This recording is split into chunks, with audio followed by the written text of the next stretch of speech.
पास मसला पूछने के लिए कुछ लोग आ गए तो 4-5 साल का बच्चा भी था जिसके वालिद ने गुस्से में अपनी बीवी को 3 तलाकें दी थी। तो छोटा सा बच्चा, कपड़े भी फटे पुराने, और हालत बता रही थी कि गरीबी है। तो जब मैंने मसला बताया कि 3 तलाकें हो गई हैं तो वापस जाने लगे, तो बच्चा मुझसे कहता है, देहाती आदमी तो कहने लगा, मौलवी साहब मेरी अम्मा ते नानी कहनी असन पूछ के आई आप कि हुण असीं लहदा ही रहना है। तो उस बच्चे की नौनिहाल की वो कैफियत देखी तो मैं रो पड़ा। मैंने कहा यार ये बच्चा बेचारा माँ बाप के होते हुए ये यतीमों जैसी ज़िंदगी गुजारेगा क्योंकि बाप ने तलाक दे दी। किस तरह मसाइल नहीं बताए लोगों को, तालीम से आगाही नहीं किया। और इसमें बहुत बड़ा जुल्म है उन लोगों का भी जो जनाजे पे खड़े होके तो कह देते हैं, मेरी तरह के लोग, अच्छे उलमा की बात नहीं करता, वो कह देते हैं देखो जिन लोगों को जनाजा नहीं आता, भैया आपने किस दिन इशा के बाद क्लास लगाई थी जनाजा सिखाने की? ये तो आपने कह दिया लोगों को कुरान जी ठीक नहीं आता। तो यहाँ तो बेचारी बीबियाँ जिनको सही पढ़ना नहीं आता वो मिशन बना लेती हैं कि मैंने इतने 100 को कुरान पाक पढ़ाना है, बेवा हो गई हूँ, तलाक याफ्ता हो गई हूँ, सारी ज़िंदगी कुरान पढ़ाऊँगी। हम क्यों ये मिशन नहीं बनाते, क्यों इस तरफ सफ़र नहीं करते? एक तो दीनी मालूमात में, दीनी उलूम में अपने आप को लगाएं और ज़ौक़ पैदा करें कि जो चीज़ें मुझे नहीं आती मैंने वो सीखनी है, जो मामलात मुझे नहीं आते मैंने उनकी तरफ सफ़र करना है। एक तो अपना ये मिजाज बनाएं। और जब आप दीनी उलूम सीखते हैं तो पता है कौन सा मंज़र कायम होता है? मंज़र वो बनता है कि हज़रत अबू हुरैरा भी दीन सीखा करते थे, हज़रत अब्दुल्ला इब्ने उमर भी असहाबे सुफ़ा में रहा करते थे, हज़रत अनस बिन मालिक भी रहा करते थे। और ऐसा मंज़र बनता है कि हज़रत सैयदा खदीजतुल कुबरा रज़ी अल्लाह तआला अन्हा फरमाती हैं, सैयदा फ़ातिमा हुजूर की गोद में बैठी होती थी और नबी पाक से बातें पूछती थी और हुजूर उन्हें बता रहे होते थे। सैयदा आयशा हुजूर से दीन की बातें पूछती। चौथा हिस्सा हमारी फ़िक़्ह के उसूल हज़रत फ़ातिमा की, हज़रत आयशा सिद्दीक़ा की मरवियात पर मबनी है। अगर हमारी बच्चियां छोड़ दें डाइजेस्ट पढ़ना, छोड़ दें इधर उधर की मूवी देखना और वो किताब व सुन्नत पर आ जाएं, तो बहुत सारे मसाइल ऐसे हैं जो उलझने से पहले ही सुलझे हुए हों। दीनी तालीम का मिजाज और ज़ौक़। और दूसरी आयत करीमा मैंने तिलावत की, अल्लाह करीम ने कुरान मजीद में फरमाया, या अय्युहल्लज़ीना आमनू कू अनफुसकुम व अहलीकुम नारा, ऐ ईमान वालों खुद भी दोज़ख की आग से बचो और अपने घर वालों को भी बचाओ। ओ वालिद, वो माँ जो बच्चों को भूख से बचाने के लिए मेहनत करती है, उनको मायूसी से बहुत सारे माँ बाप ऐसे होते हैं जिनके पास कपड़े लेने के पैसे नहीं होते ईद पे। क्यों? अजान शुरू होगी जी, अजान सुने जी। अजीज़ भाई, जिस तरह हम अपने बच्चों को देखें, बहुत सारे माँ बाप के पास गुंजाइश नहीं होती, लेकिन इस नीयत से कि बच्चों के दिल टूट जाएंगे, ईद पे कैसे गुजारा करेंगे, मुश्किल से भी कपड़े ख़रीद के देते। इस तरह हम अपने बच्चों को भूख से, प्यास से, मायूसी से बचाते हैं। इस तरह हमारे रब ने हमारे ज़िम्मे लगाया है कि तुम अपने बच्चों को कोशिश करो दोज़ख की आग से बचाने की।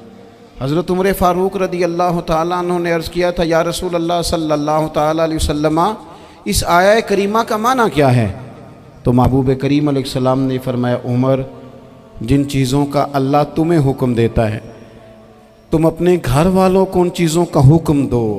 जिन चीज़ों से रब रसूल तुम्हें मना करते हैं अपने घर वालों को उनसे रोको। अपने घर के अंदर निफाज दीन करने की कोशिश करो। मेरे भाई, बहुत ज़्यादा आजमाइश है हमारे घरों में, बेचैनियाँ हैं, इज़्तिराब है, बच्चों में सख्ती है, बहन भाई एक दूसरे के साथ लड़ते हैं, मिजाजों में तलखी आ गई। क्यों भला? इसलिए कि माँ बाप को जो बेहतरीन किरदार और जो हसीन तरीका घर में अपनाना चाहिए था, बच्चे तकरीर बाहर से सुनते हैं लेकिन वो फॉलो अपने माँ बाप को करते हैं। अगर माँ बाप में हौसला हो, सब्र हो, इत्मीनान हो, खुददारी हो, थोड़े पर गुजारा करने का मिजाज हो। देखें ना, आज डिप्रेशन है, टेंशन है, पैनिक्स अटैक्स हैं, बड़ी सारी चीज़ें आ गई हैं। क्यों भला? सब्र नहीं, तहम्मुल नहीं, बुर्दबारी नहीं। आजमाए। एक दिन एक बच्चा मेरे पास आ गया मदरसे का और आके वो रोने लगा। मेरे घर वाले कहने लगे खाना छोड़ दें, पहले इसकी बात सुन ले। मैंने कहा पुत्र क्या हुआ, किसी ने मारा है किसी उस्ताद ने? कहने लगे नहीं हजरत, घर फ़ोन किया था तो मेरी अम्मा और अब्बा की लड़ाई हो रही है। बच्चा कांप रहा है, टांगे कांप रही हैं। मैंने कहा क्या हो क्या गया तुम्हें पुत्र, लड़ाई हो रही है तो घरों में हो ही जाती है। कहने लगे नहीं आपको पता नहीं, वो बड़ा सख्त लड़ते हैं। मेरे वालिद जब मेरी वालदा को मारने के लिए आगे बढ़ते हैं तो हम सारे चारपाइयों के नीचे छुप जाते हैं, हमें खौफ आता है, वो मंजर ख़तरनाक होता है। ये कौन तकलीफ़ दे रहा है अपने बच्चों को? यहाँ बैठे हमारे यहाँ मीलों दूर रहते थे उसके घर वाले, तो वो तकलीफ़ में था, तो घर में क्या कैफियत होगी? अगर हौसला हो, सब्र हो, कनात हो, अल्लाह के दिए हुए थोड़े रिस्क पर हमें राज़ी रहना आता हो, हमारे घरों में सुकून आए, इत्मीनान आए, हम जो ज़िंदगी बड़ी खुशी खुशी गुजार सकते हैं। हमारे मिजाजों का लालच, हमारी तबीयतों की बेराह रवी, हमारी झूठी अना का बुत, उन सारी चीज़ों को ख़त्म कर देता है। अपनी ज़िंदगी के अंदर अगर हम वो किरदार अपने बच्चों को दें, जिस किरदार में मोबाइल भी हो, जिसमें गाड़ी भी हो, जिसमें पैसे भी ला के अब्बा दराज में रखता हो, लेकिन वालिद का घर में मुसल्ला भी मौजूद हो, उसकी कोई तस्वीर भी हो, वो ये भी कहता हो कि खुदा ने अपने फजल से आज 5,000 दिया है तो इसमें 1,000 गरीबों का भी है, इसमें थोड़ा सा मैंने अल्लाह की रिज़ा के लिए भी रखा है। अगर कोई मुश्किल आ जाए तो वो बाप और माँ को सब्र करता हुआ देखते हो। अगर एक बाप बात करे तो दूसरा बर्दाश्त करता हो। खुदारा अपनी औलादों को इस अजियत का शिकार न करो। अपने घरों के अंदर वो खुददारी, वो प्यार, वो वक़ार, वो मोहब्बत, वो अंदाज़। आप थके हुए हैं, कोई शक नहीं, आप बहुत सारे मसाइल का बाहर शिकार होंगे, कोई शक नहीं, लेकिन आप बाहर से थक के आए हैं। और अगर आप बाहर अपनी फैक्ट्री के मालिक हैं और दफ्तर के बड़े हैं तो घर में भी तो आप बड़े हैं ना। आपकी माँ भी तो इंतज़ार कर रही है, उसने भी तो दुखड़ा सुनाना है ना आपको। आप ये देखिए कि आपके बच्चे भी तो इंतज़ार कर रहे हैं, वो चाहते हैं कि अब्बा आके बैठे तो हम उनके सीने पे चढ़ के थोड़ा खेलें। आपकी अहलिया मुंतज़िर हैं। कुछ बातें बीवी किसी और से नहीं कह सकती, सिर्फ अपने शौहर से कहती है, लेकिन वो तो आते ही जलाल में आ गए साहब। वो कहने लगे तू बड़ी नालायक है, मैं थका मांदा आया हूं और तूने मुझे कहानी सुना दी है। वो उस खातून से शिद्दत के साथ पेश आने लगे। मेरे रसूल पाक की हयात नूर को देखो, हज़रत उम्मे ऐमन हुज़ूर की रज़ाई वालदा हैं, उनकी भी खिदमत हो रही है। हज़रत हलीमा सादी आ रही हैं तो खिदमत हो रही है। हज़रत अब्बास हुज़ूर के चचा हैं तो करीम फरमाते हैं मेरे चचा हैं बाप की जगह पे। हुज़ूर दोस्त अहबाब सहाबा ग़ुलामों सब के साथ प्यार कर रहे हैं।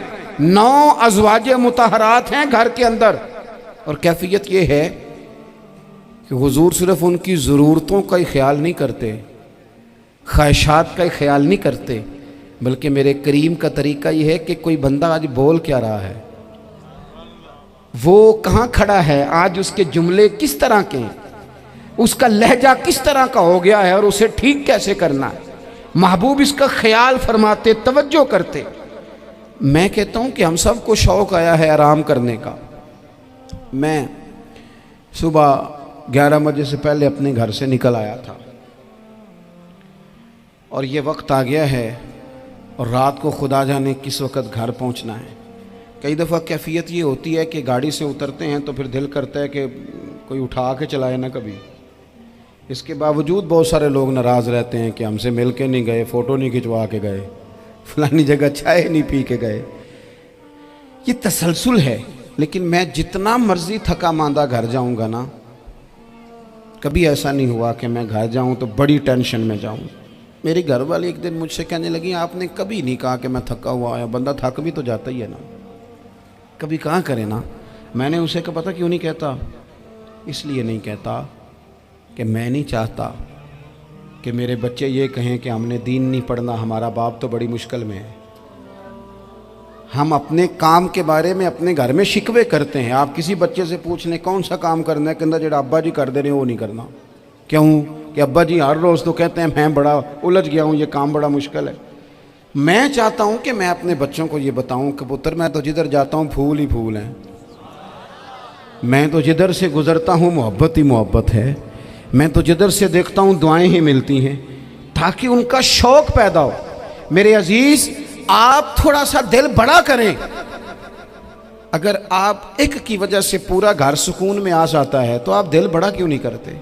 जगह ढूंढते हैं बस मुझे कोई तंग ना करे, कोई मेरी बाप माँ बदौलत को कोई परेशान ना करे। बुखारी शरीफ सुनिए, हज़रत आयशा सिद्दीक़ा रज़ी अल्लाह ताला अन्हा बैठी हैं। हुजूर फरमाने लगे, आयशा आज एक बात ना बताऊं तुम्हें? या रसूलल्लाह बताइए। हुजूर फरमाने लगे, जब तुम मुझसे नाराज़ होती हो तब भी मुझे पता चल जाता है, और जब राज़ी होती हो फिर भी पता चल जाता है। तो हज़रत सैयद आयशा सिद्दीक़ा बात सुन के बड़ी खुश हुई। या रसूलल्लाह वो कैसे? हुजूर फरमाने लगे, कभी कभी तुम कसम उठाती हो। या रसूलल्लाह हाँ। फरमाया, जब होती हो ना राज़ी, खुश, तो फिर कहती हो मुझे रब्बे मोहम्मद की कसम सल्लल्लाहु अलैहि वसल्लम। फिर तुम मेरे नाम के साथ रब करीम का नाम मिला के कसम उठाती हो, रब्बे मोहम्मद की कसम। या रसूलल्लाह बिल्कुल ऐसे ही है। और फरमाया, जब तुम्हारे दिल में कोई बात होती है ना, तो फिर तुम कहती हो मुझे रब्बे इब्राहीम अलैहिस्सलाम की कसम, फिर तुम रब्बे मोहम्मद नहीं कहती। ये बुखारी मुस्लिम में मौजूद है। हज़रत आयशा सिद्दीक़ा ने तो बात सुनी तो खिल गई तबीयत, कहने लगी, करीम सदके जाऊँ, यहाँ तक ख्याल फरमाते हो? किसके जुमले कहाँ पहुँच गए, यहाँ तक ख्याल है? फरमाया, मुझे पता चल जाता है कि तुम्हारी कैफियत क्या है, कहाँ खड़ी हो। और भाई हम तो अपनी माँ का भी ख्याल नहीं रखते।